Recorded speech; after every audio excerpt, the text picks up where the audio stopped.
কোটা বিরোধী আন্দোলনে ছাত্রলীগের সঙ্গে সংঘর্ষে দুপক্ষের আহতের সংখ্যা শতাধিক ছাড়িয়েছে। আহতদের মধ্যে রয়েছেন নারী শিক্ষার্থীরাও। সোমবার ঢাকা বিশ্ববিদ্যালয় এলাকায় এ ঘটনা ঘটে।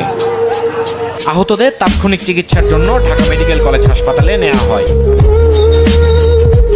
সংঘর্ষে তাদের উপর হামলার বর্ণনা দেন আহত শিক্ষার্থীরা। এ সময় বিনা উস্কানিতে সংঘর্ষের ঘটনায় ছাত্রলীগের উপর দোষ চাপান তারা। ছাত্রলীগের বাহিনী আমাদের উপর হামলা করছে, আমাদের অনেক ভাই আহত, অনেক ভাইয়ের মাথা থেকে রক্ত ঝরছে, পিছন দিক থেকে দাওয়া করছে আর ইট পাটকেল লাঠি সোটা দিয়ে যা আছে আমাদের পিছন দিক থেকে। আমাদের অনেক মেয়েরাও ছিল পিছনে, এমন ভাবে আঘাতপ্রাপ্ত হয়েছে আমরা দেখতে কি অবস্থা। অনেকেই এখন পর্যন্ত চিকিৎসা পায়নি, যে আপনারা দেখেছেন সে হাঁটাহাঁটি করছে, পরে অনেকে চিকিৎসা না পায় অন্য হসপিটালে গেছে শেষ পর্যন্ত।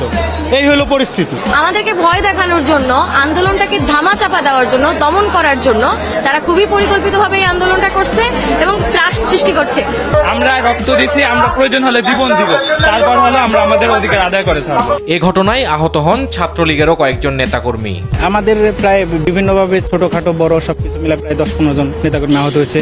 সেই জায়গা থেকে আবার আমাদের ঢাকা মেডিকেলে গিয়ে এখন যাই দেখতে পারবেন, আমাদের ঢাকা বিশ্ববিদ্যালয়ের যে মেডিকেল সেন্টার আছে সেই মেডিকেল সেন্টারে দেখবেন যে আমার ছোট ভাই হলের প্রার্থী যারা আছে এখন তারা প্রায় 2 জন এখনও মেডিকেলে চিকিৎসাধীন অবস্থায় আছে।